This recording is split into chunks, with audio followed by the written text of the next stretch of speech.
You also mentioned that you feel like sales engineering is changing from before the pandemic, obviously, to after the pandemic. Beyond the sales cycle, the SE role, how is that changing in your eyes? So I think the big shift from the SE role is from being this sort of more supportive position, just that arguably, right? Sales support. Sales support. Right, okay, but it kind of always was, because, and I think we were always kind of hemmed into that because our engagement was driven by what the sales got when we were needed by our sales counterparts. Yeah. When was it that we were needed? So it was less that we were there just kind of holding them up, but it was like they would bring us in, they'd tag us in when they needed us to kind of come on board. Right. Where I see the role going now, and I mentioned buyer enablement just there, is shifting towards a couple of things. One of them is content creation. And by content, I mean blogs, I mean videos, I mean training materials that you can then either give to your sales team or give to your buyers, potential buyers. And that's one side of it. And I think the other side is that it's becoming more of a sales role. It's always that, we both know Chris White, he always says, 60% of pre-sales is sales. But I think that we are having to more actively engage in things like negotiation, in getting into that closing, because as it becomes harder to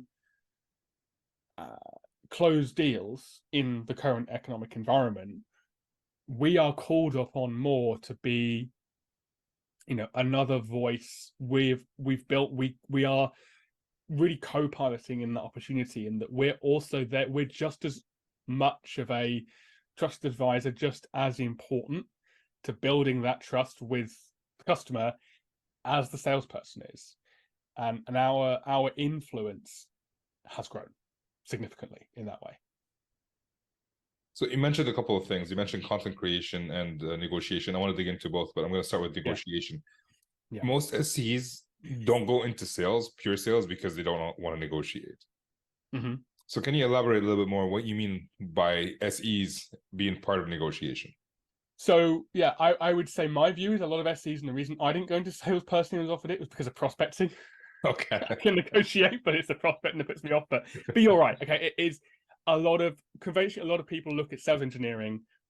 I agree, and they go, I don't want to do pure sales. I don't want to carry the bag. I don't want to have the risk. I don't want to go through that. And I don't want to ask for the PO.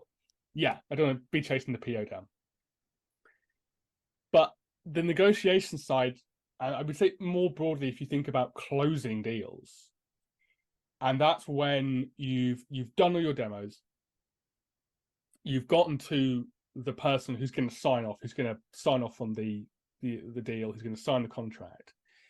And it's about being able to articulate the business case to that level.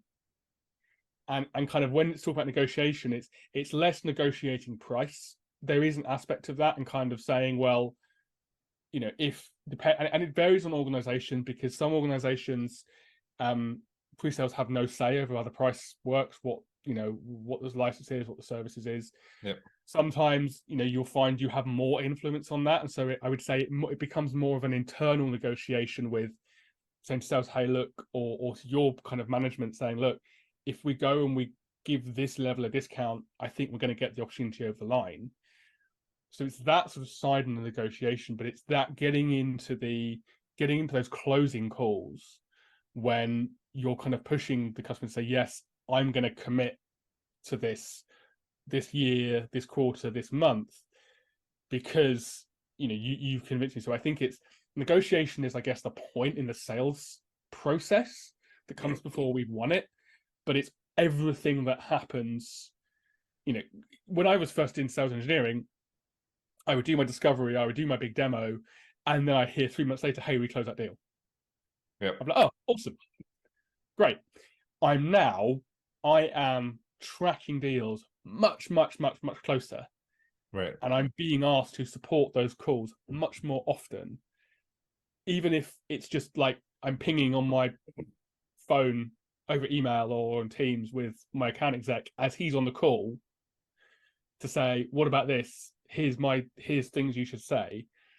Yeah, it's that engagement. Well, so here's the thing. I always say that every time an SE opens their mouth, they're either adding value or removing value from the deal, effectively making every call a negotiation call. Right. So when you're jumping on a call with a customer, if you're shooting your product in the foot or yourself in the foot, you just made it harder for the salesperson to negotiate. Right. But if you just answer technical questions, that means the salesperson is going to have to negotiate on price because you didn't differentiate yourself in any way, shape, or form. But if you're solving a problem, a business problem, if you're showing them that you're going to be reducing time, risk, or money, then you just did half of the negotiation. Yeah. Right? And now all the salesperson has to do is close. So an SE can actually has a big effect on the negotiation process and the proposal. And also an SE can train or not train, can work with the salesperson to help them build a business case for why we're proposing this versus that. Maybe they're not in the room at the negotiation table every time, but they are definitely part of the negotiation. So I 100% agree with you. I wanted your thoughts about that, so I appreciate that. Yeah, sure. And in terms of content creation, I always think about SEs as mini marketing people. Like we're instead of marketing on scale, we're marketing to a team, a small team of decision makers. What are your thoughts on content creation? Like, how does it help the SE? I mean, it sounds like more work, right? Rather than so. How does it actually help? What is the value? Sure. If you were to negotiate and convince an SE to do content creation, what is the value for them? So I 100% agree to start with the SEs, and I love that. Like, it's a mini marketing role because it is a marketing role, and I think the people who are going to thrive in this career now are the ones who look at this as being a market. You know, you need to bring that marketing type acumen in, thinking like a marketer, and collaborating with your marketing team, working with them, saying, what do you need? Because buyers are looking for more technical information earlier on. SEs are the people that have that. Yeah. If I was to sit with SEs and they would say, look, you're now telling me I've now got to do all these discovery calls, Disco demo calls, I've got to do a bunch of overview demos, and I'm now going to create content. How is that going to help? The answer is, if you are creating quality, strong content, you're going to be able to automate a lot of what you do. That it's automating that like bottom 30% that you hate doing. Think about all the things that you like. You're like, oh God, I wake up and I go, I've got to do 3 demos today, and they're all the same. and it's like, I'm going to have the same script, and I'm going to say it 3 times, and by the end of it, I'm going to be exhausted. And I'm probably going to screw up at one point in those, because we all do, but it's natural. Yeah.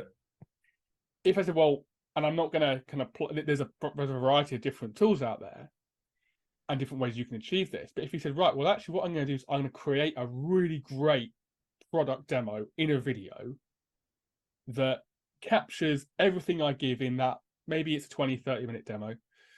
That's another topic we can come to another day, right? How long demos should be. But I'm going to condense that into 10-12 minutes. And that's going to hit all those key points, because, as I said earlier, you know, the personality I'm saying to, sometimes it comes a bit of a feature function, sometimes it's feature function, but then also you have to sell the value. You need to show feature function to the right people. You need to show value to the right people. Yeah. People ultimately want to see how it works, and they want to feel like they've seen buttons be clicked. And if you can say, well, look, I'm going to here's like the 5 different variations of my demo that I give every week. I'm going to record those. And it might take a few takes. You might want to go and finesse it, edit it a little bit, kind of take the highlights. But if I can do that, and if I can give that over to my SDRs, to my account execs, and say, hey, when you get that first kind of lead come in and you're going through qualification, and we need to do a demo, some level of demo to qualify the deal, because that's what the customer wants to see, here's a video. You don't need to bring me into a call. Here's that content. And so immediately you've allowed yourself to kind of automate away the lower value activities in your day and focus on the high value. We've talked about building business cases, building value, negotiation. That's high value activity SEs. And that's what has the impact. And that's what, when you're at a sales meeting, that's what gets called out in front of everyone is, hey, Ramsey did an amazing job in this call with the CIO where he really articulated the value. They're not talking about the demo that you did 9 months ago with that first guy. And if you can automate that, amazing. So I want to add to your to that, like, basically, I agree 100%, and I want to point out that you're probably not the only SE on the team. So if there's 5 of you, that's 5 different pieces of content. You didn't have to create all 5 that can be shared with the team, and then then you're moving on from like a marketing qualified lead or a sales qualified lead to what consensus would call a demo qualified lead. Right? We were talking about Mark Green, the head of pre-sales there, so that's what they go with. Like, it's a demo qualified lead, which also enables you, if you don't want to do a disco demo because you've already done the demo, it enables the SE to get into deeper conversations with the customer because they already saw the product, and now they can ask deeper questions about the product.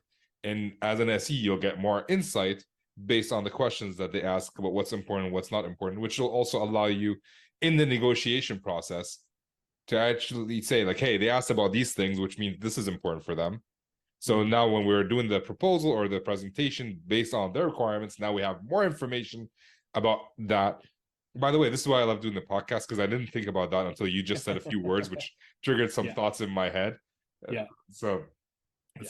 like, this is great. And also, it's if you're the only SE doing it on the team, it definitely differentiate you from the rest of the team. So if you want that principal solution architect role or that management role, you have an edge over other people. But if you really want to show your leadership skills, you convince other people to do the same thing. Exactly. And I think a final, I guess, thought on that is, and I, that also then can be a way to open up all the other possible routes that you can go from being a sales engineer. You could go into marketing, you could go into product marketing, you could go and be an evangelist. It kind of starts to open up your opportunities. I completely agree, right? You stand out from the crowd because people go, oh, hey, this person's really into it. You level up everyone around you, because you're showing them how to do it. But you're going to have more people want to come and work with you because they'll be like, because ultimately it's your face out there, right? So you're getting recognition of who you are as an individual.